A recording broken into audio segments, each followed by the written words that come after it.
Hello, my Bill 4000 Nation. How's everyone doing today? Hopefully, everyone's having a great day. If not, I hope it gets better from here. We are back with another That Chapter. This one's titled Killer Au Pair Lies to Police at Horrifying Crime Scene. Juliana Magalhaes? Magalhaes?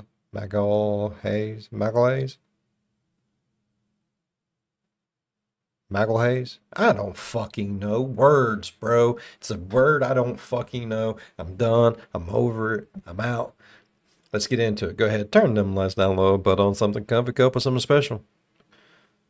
Oh, let's get concerned. Hey you, and welcome. My name is Mike, and in this old video, Hey we're there, Mike. talking about cultural exchanges and that sort of thing. You know, meeting people from different parts of the world and exchanging ideas, food, knowledge. Well, this whole story started out as sort of one of them cultural exchanges, but they ended up exchanging a lot, and a lot more than that, let me tell you. This story has it all. You got affairs, you got fetish sites, you got luring, you got Brazilians. What more do you need? But before we get into it, please subscribe to see new videos every single week now. Let's give it a go. Let's give it a go.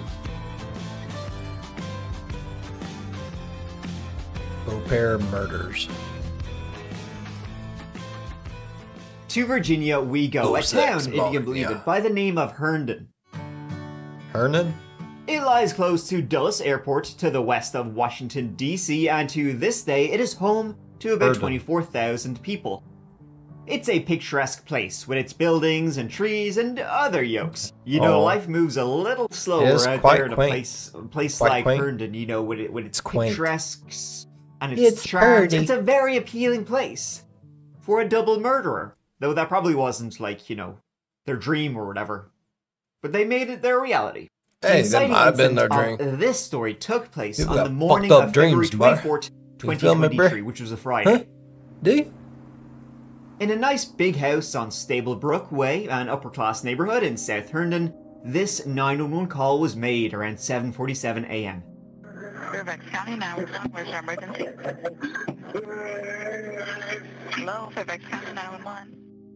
That's all I heard. As you can hear, not much is audible other than, sort of just moaning. Then the call ended. A second call, though, would be made around 15 minutes later. Once again, not much more audible than a woman seemingly groaning and moaning.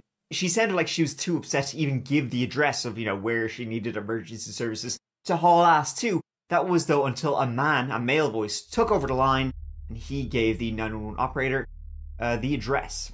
And he was telling the operator he had just shot a man dead after this man had stabbed his wife to death. So police arrived swiftly to the house, and at the scene, well, listen up, it would later be described as appalling. It was brutal. This is actual footage? There's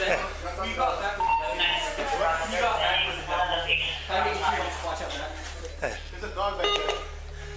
So somebody's outside. Someone's outside in the back? In the back? There's a dog in the back. Anyone else outside? Huh? Who else is outside?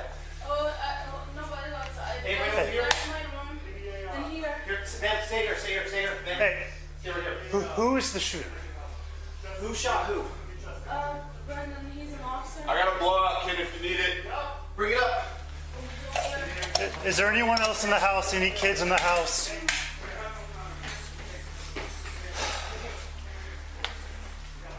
Okay.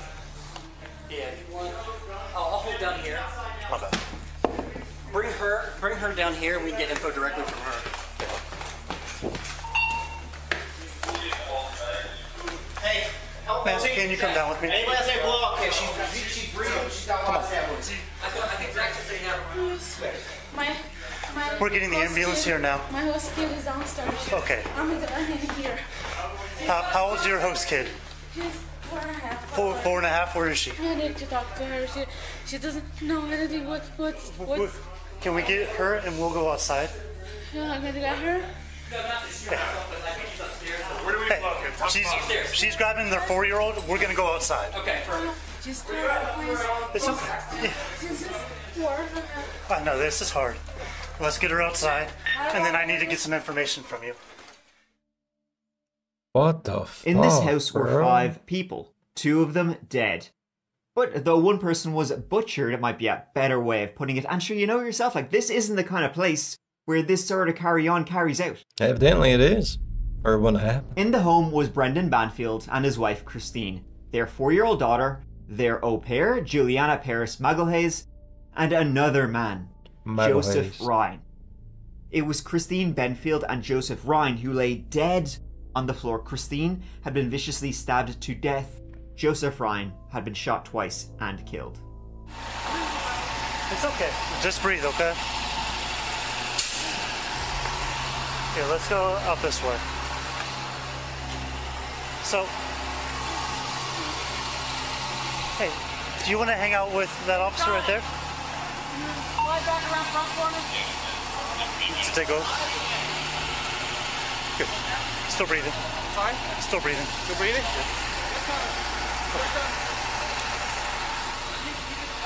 Hey, Do you want me to put her to watch a show or something?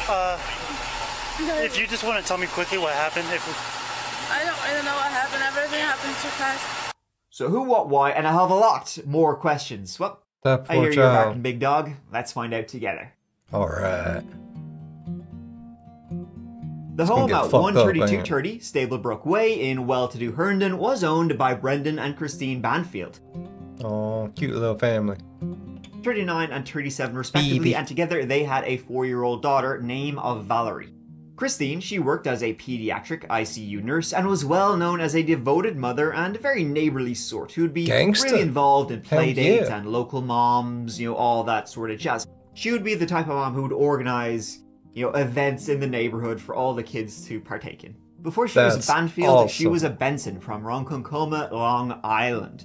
New Yorker born and bred. She had started working at the Fairfax Women and Children's Hospital in 2019, and from her social media, it seems like she was just very devoted to her daughter and her husband, with whom she'd been married for about 10 years. Her husband, Oh, yeah. Brendan, he worked for the IRS, which means Oh, I don't like him already, and I haven't even gotten to the fact that he's a Cowboys fan, or to, no spoilers, but the rest of the story. He'd been an employee for the IRS since about 2009, but lately he'd been working in their criminal investigations department, which, hey, that's how they got Al Capone. right? It was him taking that position that led to the family to move from New York to Herndon, just outside Big Washy, D.C. Neighbors would say, happy, classic, all-American family. So what led to Christine being stabbed to death in her home, and Jospeh Ryan, a seemingly a stranger, being shot to death? Looks kind of their like home. Frankenstein. That was what the investigators were, of course, extremely curious about, and so they began their questioning with Juliana Peres Magalhaes, the family's Excuse me. au pair. Juliana was originally from Sao Paulo, Brazil, and she had long dreamed of coming to America. She was the daughter of a single mom, and she had always dreamed of a better life. And so she went to Culture Care Au Pair, an agency, and that's where she found the posting from the Banfields who were looking for help, as they worked quite a bit. Juliana would move in with them, sleep in their home, and take care of their little one, and she made the move from Brazil to Virginia in 2021. And so you had this 21-year-old, Brazilian au pair nanny, moving to this upper-class home in this extremely wealthy suburb just outside the nation's capital. Doesn't get any better than that. For Juliana, this was, Right. a dream come true. And the family were, by all accounts, very, very sweet, very nice, loving family, very, sweet to her. Christine was someone who was always in favor of au pairs, posting about it on social media, that they should be given visas. Juliana wasn't even their first au pair. They had previously had one named Amanda, who was also from Brazil, who they were very close with. We begin tonight in Fairfax County, where a woman was stabbed to death and a man was shot and killed in a Herndon home. Right now, police still have the street closed off. The home where this happened is down at the end of a cul-de-sac, unable to be accessed by anyone right now except for law enforcement. Neighbors here in this neighborhood in Herndon tell us that they have seen this family around, walking. They are very friendly, but did not necessarily know them personally. We've seen police police going in and out of the crime scene, bringing in a canine dog at one point during this investigation tonight, now more than 12 hours after this initially happened. Now, according to police, they were first alerted to this by a 911 call. It was around 7:49 this morning that the first 911 call came in. That came from this home on Stablebrook Drive. The caller hung up, though. A second 911 call came in 13 minutes later. It was the homeowner and the family's au pair on the line. The homeowner, who police have not identified at this point, said he had just shot a man who stabbed his wife. Police say the man is 39-year-old Jospeh Nathan Ryan, who was pronounced dead at the scene. Police then ID'd Christine Banfield. Someone would have stabbed my old lady. They would have died by my bare hands. A very, very slow and painful death. 911 caller, the husband told us, but we have a lot of work to do to substantiate that claim or to otherwise identify the person responsible for that crime and both crimes. Juliana's story of the day of, these killings was that, in the morning, she had been out the door at around 7 a.m. with the Banfield's daughter. She was taking her to the zoo. By this stage, Brendan, he had already upped and out to work because the IRS starts at the crack of dawn. Christine was still home, getting ready to start her shift later on that day. I was going to take her to the zoo this morning. Can you go with Officer Battani really quick? Why don't you come with us? No. He has some stickers for you. I was going to take her to the zoo. That sweet angel. And then I forgot the lunch we were going to bring. I turned around and came back here. And then, So Juliana, she gets in the car with the 4-year-old daughter, and she's, driving down the road out of the area when she remembers she left a packed lunch in the refrigerator for herself and 4-year-old Valerie. So she spins the car around, starts driving back to Stablebrook Way. However, when she pulls, into the driveway just outside the home, she sees an unfamiliar car parked, outside their house, and she said she saw a strange man walk in just as she arrived. And, to Juliana, she'd been living here for, well over a year at this point, and she's thinking to herself, well, it's a little bit early, for the mailman or somebody. What's going on here? She felt like something suspicious was happening. I saw this car. This is her car. Person, I guess. You don't know who that? Do you know who the person is? I have no idea.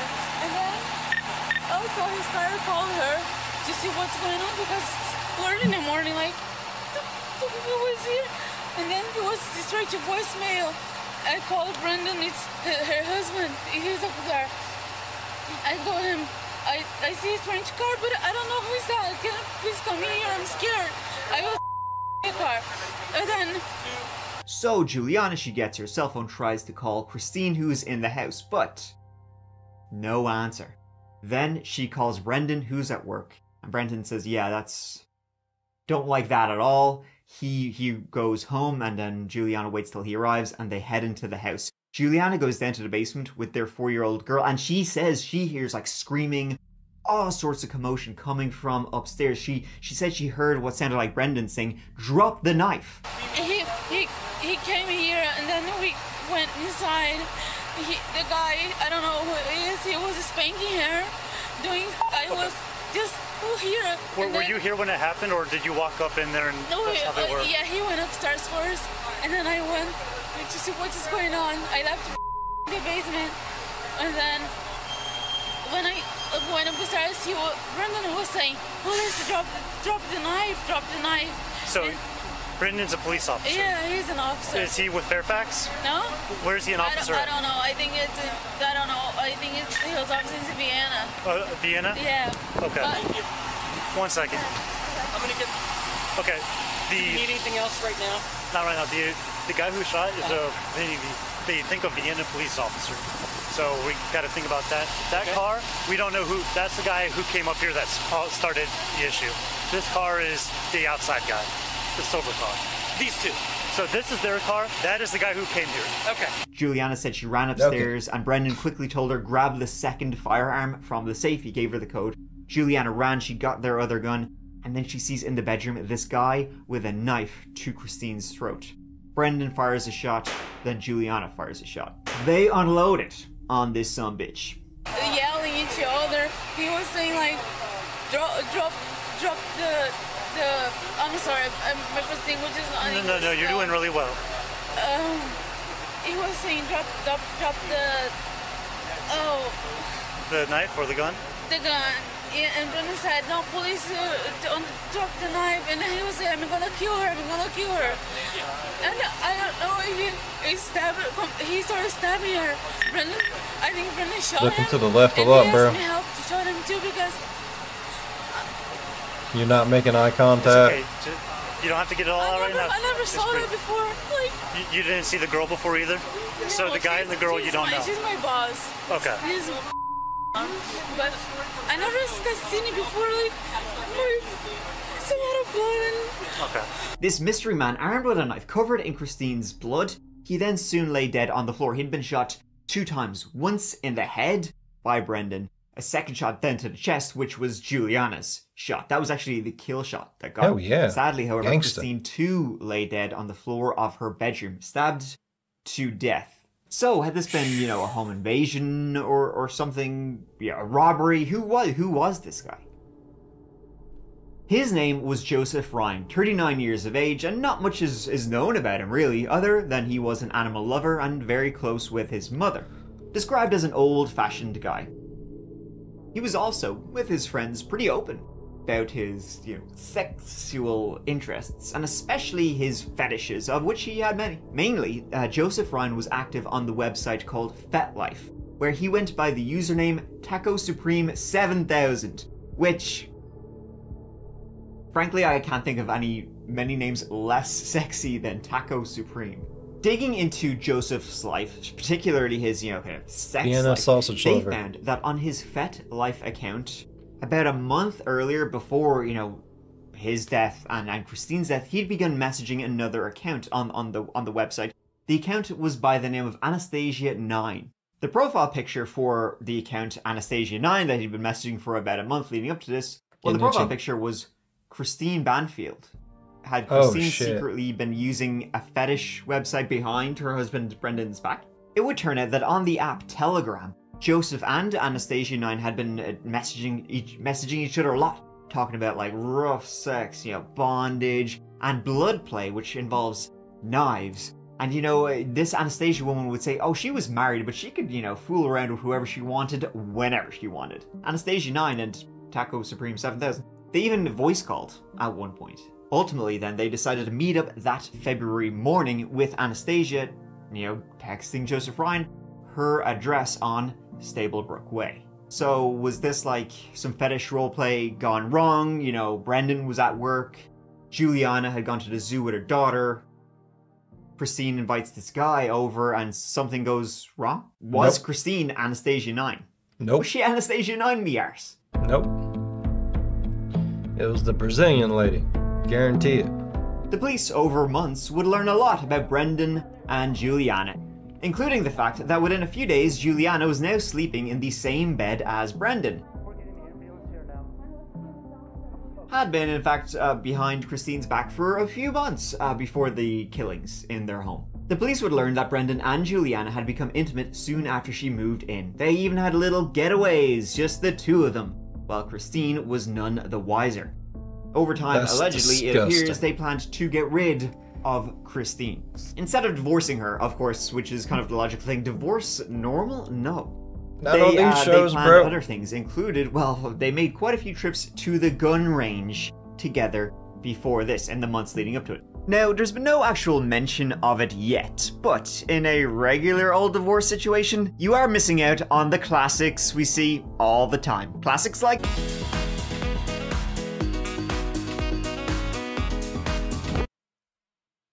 They created a FetLife account using a profile photo which Christine happened to send to Brendan around the same time the account was created.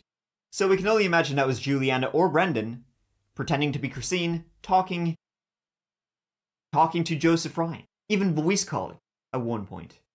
The morning of the killings, Brendan Banfield was due to be in work at around 7:30 AM, so he left before 7, but He didn't go to work that morning at IRS HQ. He instead drove out of Stablebrook Way, drove down the road to the local McDonald's, waited in the car park. Waited until Juliana called him, expecting her call. She rang him at 7:37 a.m. when she turned around and discovered some strange man going into their house. Of course, in the meantime, Joseph turned up to the home for his prearranged meeting with Anastasia 9. Then Juliana and Brendan, they go home and shots are fired. What exactly happened inside the house that day, we don't know. Joseph, he would end up being shot twice. Once in the eye by Brendan and once in the chest by Juliana, which was the killing blow. So it seems like, allegedly, again, of course, that they lured him over there, pretending there was into some kind of rough bondage blood play thing, lured him over there, killed him to frame him for murdering Christine. He took that After baby all, why back did Brendan tell Juliana and put to get a it in the second middle gun of when he all that already had his bullshit? sights on Jospeh Ryan, who allegedly had a knife to Christine's throat? The question that remains, though, is, well, who actually killed Christine Banfield? Had Joseph, in some kind of fetish foreplay, he assumed this is what she wanted. Christine, of course, in her home, she would have been fearful. She would have no clue who Jospeh Ryan is. Just this mystery man comes in. Did he bring a knife with him? Did Brendan or Juliana kill Christine and then plant and move around evidence, to make it look like Jospeh Ryan had killed her? After all, there was the first 911 call, then there was a 15-minute period before the second 911 call was placed, which is that's a hell of a long time to get your story straight and move things around to make them look like what they ain't. Christine and Joseph would have been in the house together having no clue what was actually happening. Within 8 days of the two killing, both Brendan and Juliana got new phones, a new iCloud account, and she moved into the bedroom, even with this little framed photo on the bedside locker. That lasted for 8 months, until October 2023, when Juliana was arrested and charged with the murder of Jospeh Ryan. Prosecutors alleged the pair were planning on fleeing the country, with Brendan driving Juliana to the consulate to get her a new passport. Then, almost a year later, in September 2024, Brendan Banfield was arrested, charged with the same, and also with Christine Banfield's murder. He's actually charged with 4 counts of aggravated murder, even though 2 people were, murdered. But it's just the crime was so horrific, they were lay it on him. 39-year-old Brendan Banfield taken away in handcuffs. I like it's that. An image Police Chief Kevin Davis says was a long time coming. I suspected, I had a feeling that there was a lot more to what met the eye that morning. The morning of February 24th, 2023, when Christine Banfield was found stabbed to death, alongside Jospeh Ryan, who was shot and killed inside the Banfields' Reston home. Probably a day hasn't gone by that I haven't thought about the victims in this case. See, the reason Christine didn't answer her phone that morning was that Brendan had turned it off and hidden it before he left. Brendan, it appears, shot Joseph as soon as he entered the home, shot him in the head. Then he told Juliana to get the second gun, which she did. She came back in, saw him still moaning after having been shot once, and then shot him herself. Police believe that Brendan was the one who stabbed Christine to death. Perhaps Juliana stabbed her too.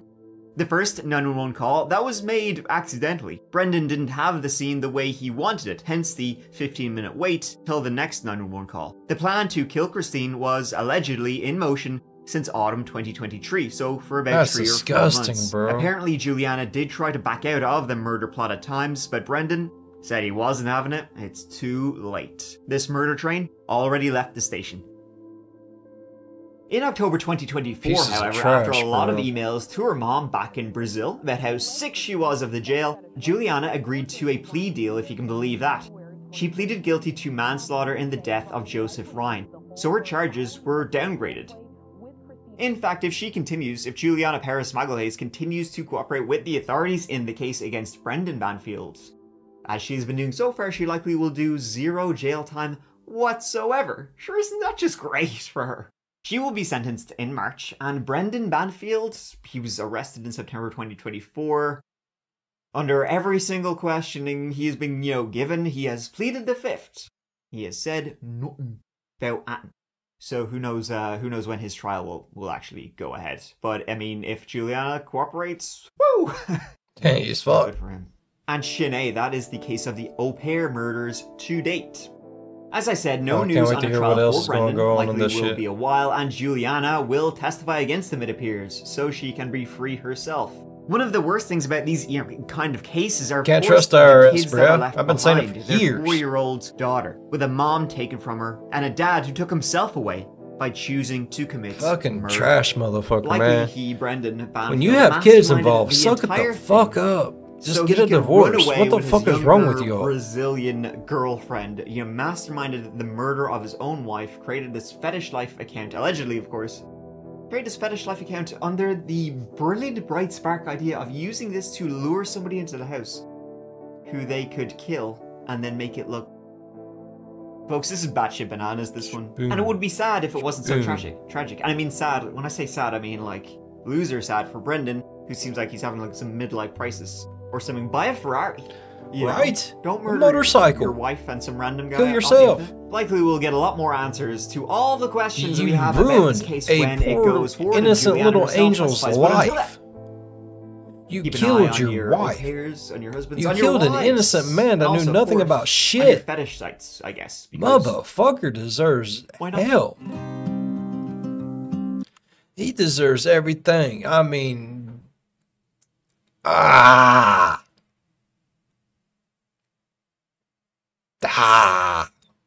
Literally, that poor innocent child's life is ruined. It will never trust anyone. It will never trust men, women, no one. The wife, what the fuck? That poor innocent animal lover dude. Oh, because, man, fuck that. Hope he get a slap from prison, getting it in the butt every fucking day. He's crying like a little baby back bitch in the shower after Bubba just plowed his booty hole. Alright. Really enjoyed today's video. Hopefully y'all enjoyed today's video as much as I did. If you did, please go down there, leave a thumbs up. It really does help the channel grow. While you're down there, if you want, go on over, slap that subscribe button, become part of the B5 Nation. We do some crazy stuff here. And if you want to know when that crazy stuff happens, ding that bell and turn on all notifications. As always, be good to one another. I'll see you in the next one. Bye-bye. Damn, Mike. That's some shit, bro.